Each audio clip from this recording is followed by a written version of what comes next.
Hi guys, welcome back to my channel media and I am here with another new book summary video. और आज की जो book है ना वो है this book start living again by Sharanya Umakanthan.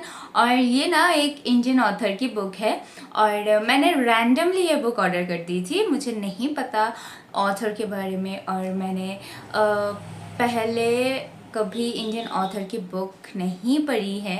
और actually Bengali books I read a lot but not this kind of books, so this is first book like this। तो मेरा एक्सपीरियंस कैसा रहा, क्या है इसका स्टोरी, ये बुक अच्छा है या फिर नहीं है, पढ़ना चाहिए या फिर नहीं, ये सब कुछ हम लास्ट में बताएंगे। लेकिन फर्स्ट हम लोग इसका स्टोरी जान लेंगे, फिर इसके बारे में हम लोग डिस्कस करेंगे। तो चलिए इसका स्टोरी जान लेते हैं। वो कहते हैं ना कि there is always a bright shiny morning after darkest night. तो इस स्टोरी में भी ये जो कहावत है ना कुछ तरह से लागू होता है, क्योंकि अनन्या एक अकेली लड़की जो हॉस्टल में रहती है, वो एक कॉलेज स्टूडेंट है और वो ना फिल्म मेकिंग स्टडी कर रही थी और पार्ट टाइम वो एक टी शॉप पे काम करती है। और कॉलेज में उन लोगों का एक कॉन्टेस्ट था कि स्क्रिप्ट राइटिंग के ऊपर, और अनन्या जो स्क्रिप्ट तैयार की थी वो उसका सो कॉल्ड बॉयफ्रेंड या फिर फ्रेंड उसको लेके वो अपने नाम से सबमिट कर देते हैं और वो कॉन्टेस्ट वो जीत भी जाता है। और तो अनन्या बहुत अपसेट हो जाती है, वो वहाँ से अपने हॉस्टल पे चली आती है और हॉस्टल पे जो उसका वार्डन था वो उसको ये पूछती है कि तुम्हारा रेंट बाकी है, तो वो बोलती है ठीक है मैं दे दूंगी। वो जब रेंट देने के लिए कैश लेने गई अपने रूम में, तो वो देखती है उसका जो रूममेट थी वो वहाँ पे नहीं है, वो चली गई और वो उसका जो कैश था वो भी वो लेके चली गई। तो उसका जो वार्डन था उसको बहुत इंसल्ट करती है और फिर उसको उस हॉस्टल से बाहर निकाल देती है और फिर उसका जो इम्पोर्टेंट डॉक्यूमेंट्स थे वो सब कुछ वो अपने पास रख लेती है और फिर अनन्या को वो वहाँ से निकाल देती है। और फिर अनन्या बहुत अपसेट हो जाती है और क्योंकि उसको वो डॉक्यूमेंट्स चाहिए ही था तो वो वापस उस टी शॉप पे जाती है और एडवांस में उसका जो सैलरी है वो ले लेना चाहती थी। लेकिन वहाँ पे जाके देखती है कि कुछ प्रॉब्लम के कारण उस शॉप को तोड़ दिया जाता है और वो वहाँ से भी अपसेट होके वो उसके पास और कोई चारा नहीं था कि तो उसको अपने पेरेंट्स के यहाँ पे जाना ही पड़ा। वो लेकिन जाना नहीं चाहती थी क्योंकि एक्चुअली अनन्या को उसके फादर डिज़ोन कर दिए थे, क्योंकि अनन्या अपना करियर बनाना चाहती थी और उसके फादर ये चाहते थे कि वो शादी करके उसका घर संभाले, क्योंकि उसके फादर के मुताबिक एक लड़की को शादी करके घर बसाना ही चाहिए होता है और कुछ करियर वरियर उन लोगों के लिए कुछ मायने नहीं रखता है एक लड़की के लिए, क्योंकि वो बहुत ऑर्थोडॉक्स था।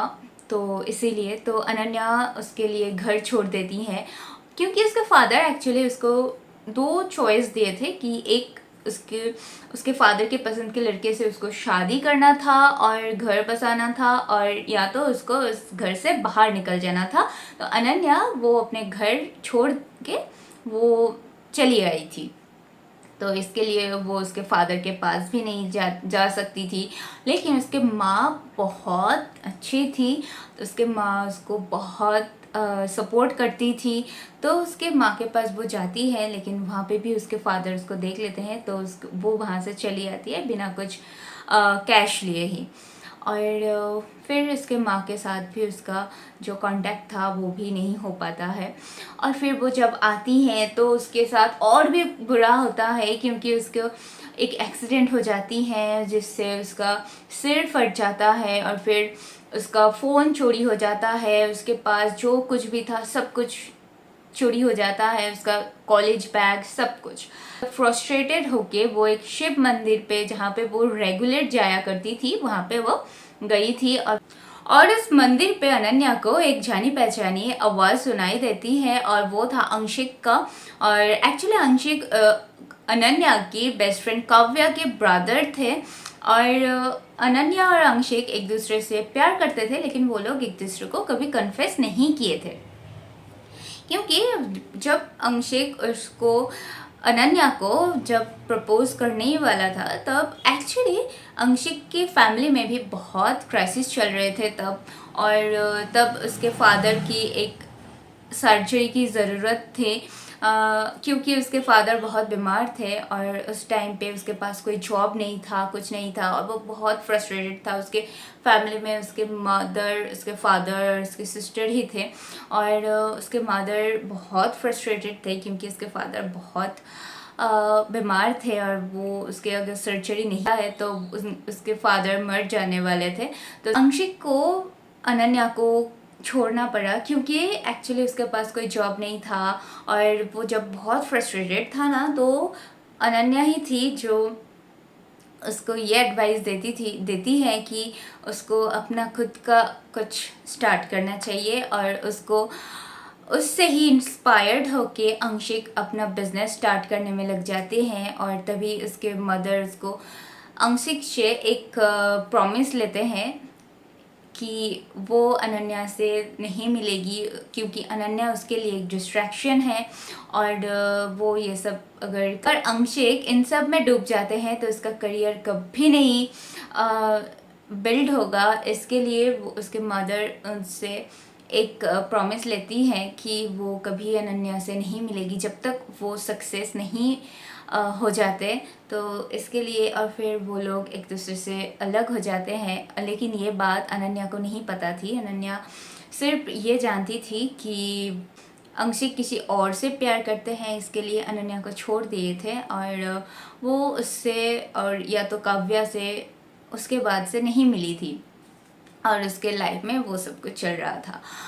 तो तभी अंशिक उसको उस मंदिर पे मिलते हैं, फिर उसको एक जॉब देती है अपने कंपनी में, और फिर वहाँ पे वो जॉब करने लग जाती हैं, और धीरे धीरे करके वो लोग ना एक दूसरे के बहुत करीब आ जाते हैं फिर से, और वो लोग एक दूसरे को कन्फेस नहीं करते हैं फिर से। अनन्या को ये लगता है बार बार कि अंशिक उसको प्यार करते हैं, लेकिन जब भी अनन्या उसको कन्फेस करने जाती थी, अंशिक उसको डिनाई कर देते थे, क्योंकि कि नहीं, मुझे नहीं है ये सब कुछ। तो अनन्या बहुत अपसेट हो जाती है, बहुत ही ह्यूमिलिएटेड फील करती है कि बार बार वो जाती है और फिर अंशिक को फिर से प्यार नहीं होता है, ये सब कुछ समझ लेती है। लेकिन अंशिक को क्या था, अंशिक को ये था, पहले वो उसको डिनाई की थी कि क्योंकि वो सक्सेस होना चाहते थे, और अब उसको वो डिनाई कर रहे हैं क्योंकि उसको ये चाहिए था कि अनन्या भी अपने लाइफ में सक्सेस हो जाए।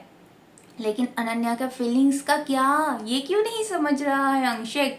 लोग फिर से एक ऑफिस में काम करते हैं, और अनन्या अगर किसी और से मिलती है तो अंशिक को बहुत जेलसी होती है, और अनन्या ना बहुत कंफ्यूज्ड थी कि वो जेलस भी हो रहा है, वो उसको किसी और से मिलने भी नहीं दे रहा है, और वो खुद भी उसको प्यार नहीं करता है, तो हो क्या रहा है। तो ये सब में वो बहुत कंफ्यूज्ड थी। फिर वो लोग एक्चुअली एक दूसरे से कन्फेस करते हैं, और अनन्या भी धीरे धीरे अपने करियर की तरफ जाते हैं। वो कुछ ऐड करती हैं, और फिर वो एक टीवी क्वीन बन जाती है उसके बाद, और फिर वो लोग उन लोगों का मतलब अंशिक और अनन्या की शादी भी हो जाते हैं। अनन्या की फादर और उसके ब्रदर सब लोग अनन्या की जो करियर थे उसको सपोर्ट करने लग जाते हैं। अचानक से अनन्या एक स्टार बन जाती है, अनन्या को अवार्ड मिलते हैं, और ये जो स्टोरी है वो यहीं पे ख़त्म हो जाते हैं।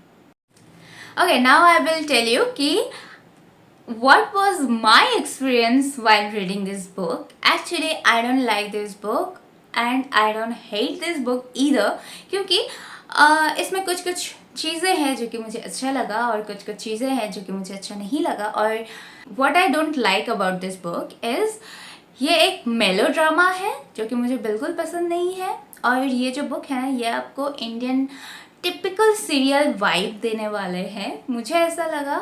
क्योंकि ना ये जो है वो लाइक एक इंसिडेंट ऐसा है क्यों जहाँ पे अंशिक को कोई जॉब नहीं है और फिर उसके फैमिली में बहुत इशू है और फिर उसके फादर मरने वाले हैं या तो उसके ऑपरेशन के लिए बहुत सारे पैसे चाहिए हैं और इधर अंशिक को अपने स्टार्टअप बिजनेस के लिए भी बहुत सारे पैसे चाहिए हैं और इधर अंशिक अनन्या से भी प्यार करते हैं लेकिन उसके मदर से ये प्रॉमिस लेते हैं कि उसको अब वो नहीं मिले, अगर जब वो सक्सेस हो जाते हैं तब उसके साथ वो जो कुछ भी शादी करना चाहती है तो कर सकते हैं लेकिन उससे पहले नहीं। तो ये चीज़ मुझे अच्छा नहीं लगा। और एक चीज़ जो मुझे अच्छा नहीं लगा कि वो लोग कन्फेस ही नहीं कर रहे हैं। एक को प्यार होता है दूसरे को नहीं होता है, दूसरे दोनों को ही होता है लेकिन दोनों ही कन्फेस नहीं करते हैं, दोनों ही भागते हैं एक दूसरे से। मुझे ये चीज़ अच्छा नहीं लगा। और जो मुझे अच्छा लगा इस बुक के बारे में वो है, इस बुक में ना हर एक चैप्टर में एक एक कोट है जो कि बहुत अच्छे हैं वो कोट्स।